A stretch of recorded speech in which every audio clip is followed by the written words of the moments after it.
porque son muy fieles, son los amigos de uno y los cuidaderos de uno y siempre en compañía de uno.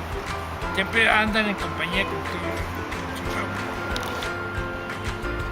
Los animales nos alegran la vida y nunca nos dejan. Es mi mejor amigo y lo quiero mucho. Y me ama a mí y yo también. Los animales son amigos del camino, como decía San Francisco.